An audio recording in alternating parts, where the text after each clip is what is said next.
जय हिंद दोस्तों, आज हम आपको सिखाने जा रहे हैं कुछ स्पेशल। आज इंग्लिश की क्लास है दोस्तों, आपको पसंद आएगी या नहीं आएगी ये तो आपको कमेंट में बताना है, लेकिन हमने जिम्मेदारी लेनी है कि आपको इंग्लिश सिखा के रहूंगा। तो दोस्तों आज हम एक स्पेशल टॉपिक स्टार्ट कर रहे हैं जिसको बोला जाता है दोस्तों one word substitution. One word substitution का दोस्तों मतलब होता है कि एक वर्ड पूरे सेंटेंस को एक वर्ड से सब्स्टिट्यूट कर दे। जैसे आपसे मैं हिंदी में एक बात पूछता हूं, वो जगह जहां पे खाना बनाया जाता है, तो स्वाभाविक सी बात है आप उत्तर देंगे किचन, रसोई। A place where food is cooked, then definitely answer क्या होगा आपका किचन। इसी तरह से दोस्तों आज हम कुछ इंपॉर्टेंट वर्ड्स डिस्कस करने वाले हैं और आप उनको समझिए। आपको कैसा लगता है या आपको एंड में बताना है।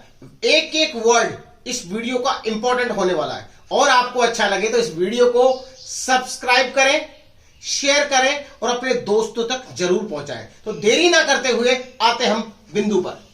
तो दोस्तों पहला है a person not sure of the existence of God. A person not sure of the existence of God का मतलब व्यक्ति जो भगवान के अस्तित्व पर श्योर नहीं है, भगवान है या नहीं है। तो दोस्तों यहां पे देखिए, इसको बोलते हैं एग्नोस्टिक। एग्नोस्टिक, काफी सारे मेरे दोस्त यहां पे कंफ्यूज होंगे थीस्ट और एथिस्ट में। इसको बोलते हैं दोस्तों एग्नोस्टिक, जहां पे बोला not sure of the existence of God. Next सुनिए, हम थीस्ट को क्या बोलते हैं? A person who believes in the existence of God. जो भगवान के अस्तित्व पर भरोसा करे उसको बोलते हैं थीस्ट, और भगवान के अस्तित्व पर भरोसा ना करे उसको बोलते हैं एथिस्ट। तो दोस्तों ये एक दूसरे के अपोजिट है, theist and atheist. A person who believes in existence of God, theist. A person who does not believe on the existence of God, atheist. A person not sure of the existence of God, agnostic. तो अब हमारा एक word साइनिक बचा, इसको भी हम क्यों छोड़े? इसका मतलब होता है दोस्तों स्वार्थी, सेल्फिश, साइनिक। नेक्स्ट है, उम्मीद है आपको पहला क्लियर हो गया होगा। अब दोस्तों नेक्स्ट को देखते हैं। नेक्स्ट क्या कर रहा है कि a person who brings goods, goods का मतलब सामान, इलीगली इनटू द कंट्री। दूसरे देश से अपने देश में बिना कस्टम ड्यूटी पे किए हुए सामान को लेके आए, उसको बोलते हैं इलीगली गुड्स। क्या बोलते हैं? इलीगली गुड्स, यानी अवैध तरीके से सामान लाया हुआ है। अब उसको क्या बोलेंगे? ऐसे लोगों को, ऐसे पर्सन को हम क्या बोलेंगे? स्मगलर बोलेंगे। क्या बोलेंगे दोस्तों? स्मगलर बोलेंगे, ध्यान रखिए। अब एक्सपोर्ट और इंपोर्टर ये एक दूसरे के क्या है? अपोजिट है। अब कैसे याद रखेंगे इसको? थोड़ी देर के लिए इनको हम इन मान लेते हैं, थोड़ी देर के लिए याद करने के लिए क्या मानते हैं? इन मान लिया हमने। इन मीन्स अंदर, दूसरे देश से हमारे देश में सामान आ रहा है, इंपोर्ट हो रहा है। हमारे देश से दूसरे देश में जा रहा है, एक्सपोर्ट हो रहा है। तो ये एक दूसरे के क्या दोस्तों? अपोजिट हो गए। यहां पे इंपोस्टर बचा हमारे पास में। इंपोस्ट का मतलब होता है पाखंडी, जो लोगों को मूर्ख बनाता है उसको क्या बोलते हैं? इंपोस्टर। तो आपको चारों वर्ड पता लग गए। According to one word substitution your right answer is smuggler, और हमारे तीनों वर्ड्स भी आपको पता चल चुके हैं। तो दोस्तों हमें हर ऑप्शन को ध्यान में रखना, क्योंकि हमें अपनी वोकैबुलरी भी बढ़ानी है। नेक्स्ट है दोस्तों, उम्मीद है सेकंड वाला भी क्लियर हो गया होगा आपको। Third, place where birds are kept. Place where birds are kept, वो जगह जहां पे पक्षियों को सुरक्षित रखा जाता है। तो यहां पे दोस्तों जू नहीं कह सकते, हम इसको बोलेंगे एवियरी। जू में सब आ जाते हैं, बट हम जस्ट ओनली डिस्कस कर रहे हैं बर्ड्स की। तो बर्ड्स आर केप्ट, उसको बोलेंगे एवियरी। अब हमारे पास दो वर्ड और बचे, एक एपियरी। अब देखिए अंतर देखिए, एपियरी है, ये एवियरी है, APAV। बाकी स्पेलिंग दोनों की सिमिलर है, तो आप कंफ्यूज नहीं होगा। ये एपियरी का मतलब होता है ए प्लेस वेयर बीस आर केप्ट। अगर यहां पे बर्ड्स की जगह पे केवल बी आ जाता, यानी मधुमक्खी आ जाता, तो हम आंसर क्या? ओके दोस्तों, यहां पे तो समझ में आया होगा ना आपको। अगर बर्ड की जगह पे बी आ जाता तो आप एपियरी करते। तो एपियरी में और एवियरी में आपको कंफ्यूज नहीं होना, ये देखने में दोनों सिमिलर लग रहे हैं, बट बर्ड्स अगर आएगा तो एवियरी और बी अगर आएगा तो एवियरी।